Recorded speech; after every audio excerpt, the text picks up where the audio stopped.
Hello YouTube. Today's video was originally intended to be much longer. I was going to make one video where I answer all of the most common objections to creation.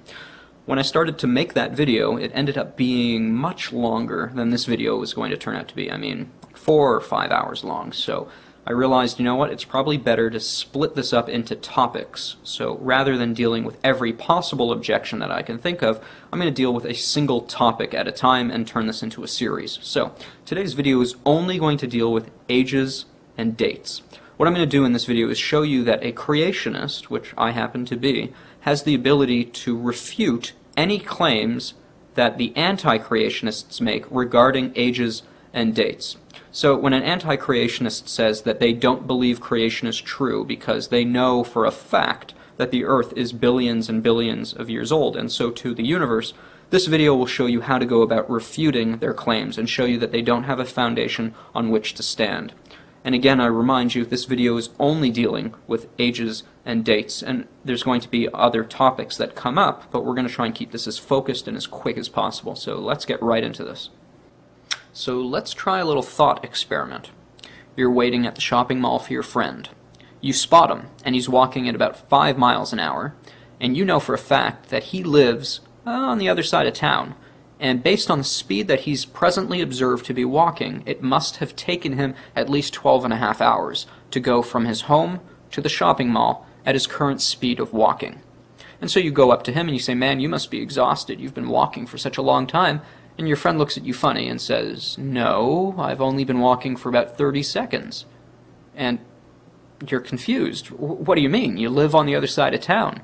And your friend says, "No, listen, I just got a car ride. It took 15 minutes to get here, and I just got out of the car about 30 seconds ago." And that just blows your mind, because you did the calculation. Your keen scientific and mathematical mind knew the distance between his home and the shopping mall, and you observed in the present the speed in which he was walking, and you still came to the wrong conclusion.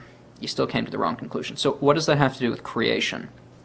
Well, follow this. If God made the world about 6,000 years ago, and he made it in the way the book of Genesis portrays it, that he made an earth with the sun and the moon, the stars, the galaxies, with fish swimming in the seas and birds flying in the sky, and a full-grown man and a full-grown woman who were fully mature, able to get married and communicate and copulate, all in 6 days, well then, if you came to that creation on the 6th day, and you looked around and said, "You know what? That guy over there, that guy named Adam, he must be about 18 years old, because based on my observations in the present, I know it takes a human being about 18 years to reach that level of maturity. Therefore, he must be 18 years or older." You'd be wrong. You'd be wrong.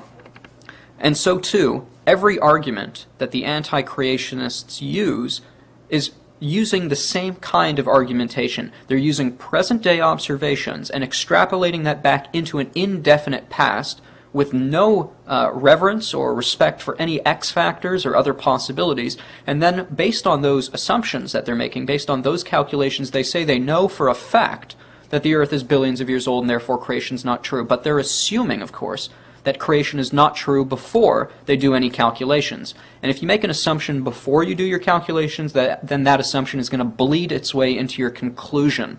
And so what we're going to want to do is take the anti-creationists back before they do any dating and try to show them what possible assumptions that they may be either ignoring or using before they do any dating.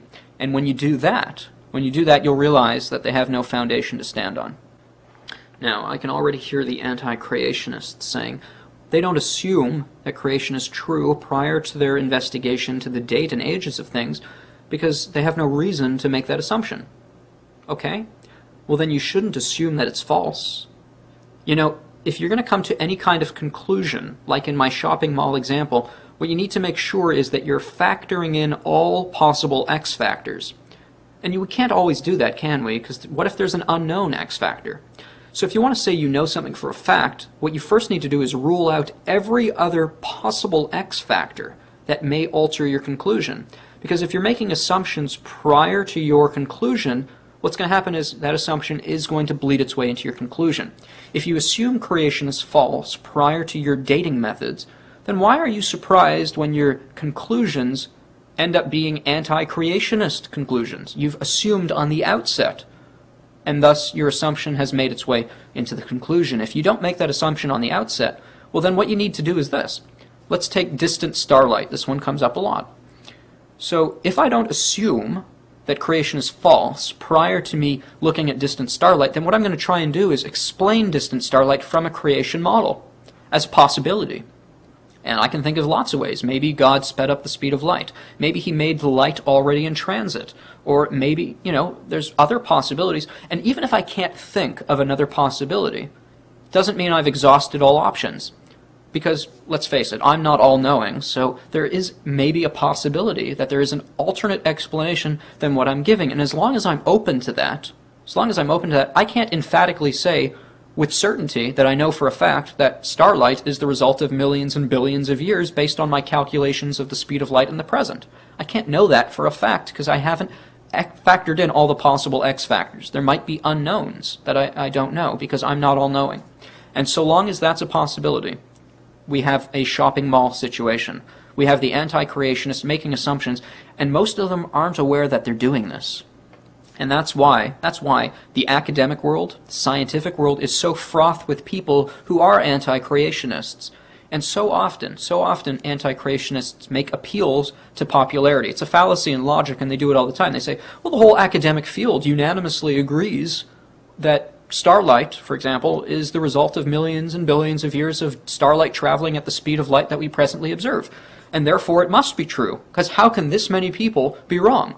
Well, if they're all making the same assumption, or assumptions, then they're all going to be wrong for the same reasons.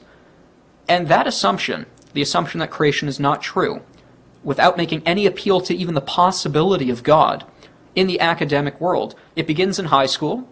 God's not mentioned in the science classes as even a possibility. Then they go to college, same thing. It's reinforced, this anti-creationist position, and then they go into the academic field. The entire academic world has largely, unanimously, if one can agree, that the rejection of God is a primary assumption prior to doing the scientific endeavors on which they're going about. And thus, why should we be surprised that their conclusions are also of an anti-creationist, anti-God nature? It's because they're assuming it to begin with. They've adopted this assumption because they've been, I hate to say it, brainwashed, going through the academic processes in the high schools and the public schools and the colleges, and then come to the conclusion that they're forced to come to because of the assumptions they've adopted, and they're not even aware that this is happening. Another problem the anti-creationists have is they make no distinction between observational and historical sciences. Now, what they want to do is say that our present observations are the key to unlocking our understanding of certainty of the indefinite past. And what is the justification for that? They're going to appeal to their observations in the present and the recent past to tell us what they claim they know for certain about the indefinite past. But that's circular reasoning. You can't use the recent past and the present to tell me about the indefinite past if I'm asking you what your justification is for using the recent past and the present as your means of unlocking with certainty your knowledge of the indefinite past. And circular reasoning, of course, is unviable, is untenable.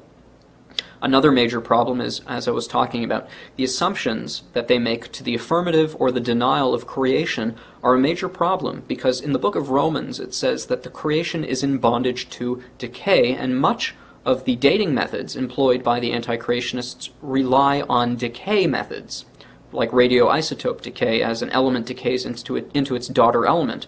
The problem here is this. The biblical view of creation says that when God made the world, which you can imagine as sort of a winding up, everything then was winding down since the decay began. But when did this bondage of decay begin? It began with the fall of Adam, when he sinned. So prior to sin, we don't know how long Adam was in the garden. Some people say it could have been as much as 100 years or so. There was no decay in the creation, no death. So the question is this: where was the creation at the time of the fall? Was there parent-daughter element ratios from which it began, and then from which it began to decay? What was the original setting? If you don't factor that into your dating methods when you do the radioisotope decays, well, then you're going to come to the wrong conclusions, aren't you? It's the same thing as the shopping mall. The last thing I'll say on this issue regarding dating methods specifically is that if you don't know the date of something on the outset and you go to date it, how do you know that your conclusions are correct if you didn't know the date to begin with? How do you calibrate?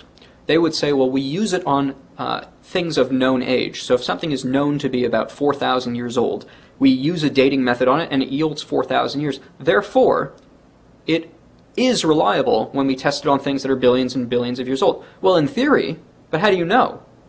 You don't. You may say, well, it seems like a reasonable guess. Yeah, but it's a guess.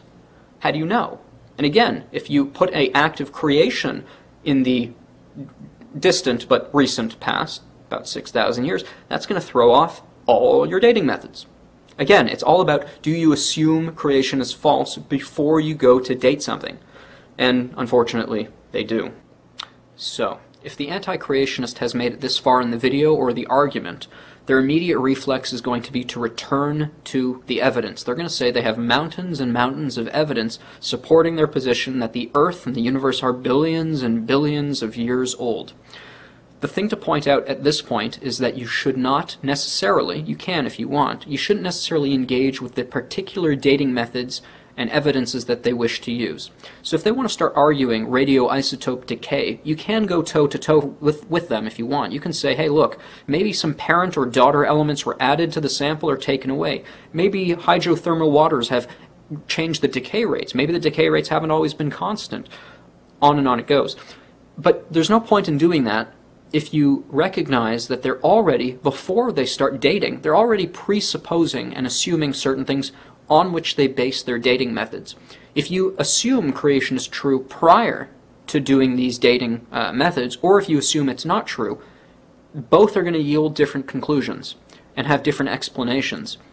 And so what you're going to always want to do is, rather than going toe for toe with the individual methods and arguing the methods in which they interpret the evidence, rather go back to their presuppositions and assumptions on which they base all of their dating methods, and you'll be able to actually show them that because of the assumptions they're making, therefore their conclusions are suspect and untrustworthy. Because ultimately, this is what it comes down to.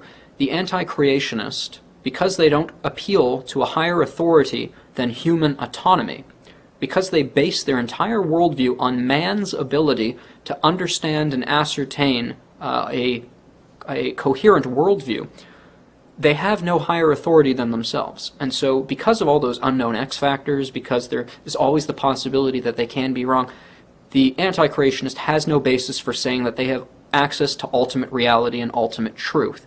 The creationist worldview, however, says that there is a God who is revelatory, meaning he reveals things, and he always tells the truth.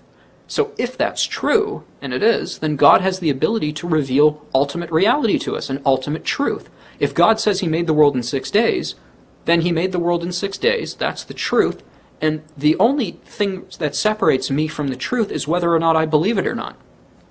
You see, man, our disposition in reality is such that because we are fallible and because we are finite, our way of accessing truth is through justified true beliefs. We can only believe truth, and the creationist has a basis for accessing it through God's revelation. I base my worldview on what God reveals, what he says, and then I go about understanding and explaining the world based on his revelation. The anti-creationist doesn't have that. They reject God's revelation, and so they begin with themselves and human autonomy. But human autonomy on the outset already acknowledges its finitude and finiteness and fallibility, and thus could never know anything for certain. Only the creationist worldview allows for access to truth. The anti-creationists would say, well, how do you know God has revealed things? Or how do you know that your God's the right God? But that's not the issue. The issue is this. Only if God is real, only if he's revealed things, could we have access to truth. Can we eliminate all X factors? Can we say, because God is truth-telling, because he's revealed this, therefore this is the truth? Only if that's true can we access truth. If that's not true, then we have no access to ultimate reality or truth, because all we have is human autonomy. And thus, because of our finitude and fallibility, because of the X factors and possibilities, because of the assumptions that we all have to make, we can't know anything for certain. And so the ultimate argument when dealing with creation versus anti-creationists, the ultimate argument is this: without God we can't know anything for certain. He is the very foundation of knowledge. We must have revelation from a truth-telling God who knows everything. Because if that's not the case, if we don't have that, we have nothing. This video has done, if nothing else, has shown you that the anti-creationist position is, in every way one could imagine, a religious belief. It is something they believe religiously, with dogmatic fervor, and many of them are not open-minded. Many of them will not even have watched this far into the video. They'll turn it off because as soon as something challenges what they believe and makes them think about the assumptions they're making, they're going to default back into a very aggressive, closed-minded position. But all I'm trying to do is open your mind to other possibilities and say, is this possible? And if it is, well, then you need to reevaluate how certain you are of your position. And I can already hear one of the anti-creationists' objections saying, hold on, are you saying that God made a mature creation to deceive us into thinking the earth and the universe is older than it is, to appear older than it is? Notice that the only people who are deceived are the people who reject God's revelation. He told us how he did it so that we would not be deceived, and the only people who are deceived are those who reject what he said.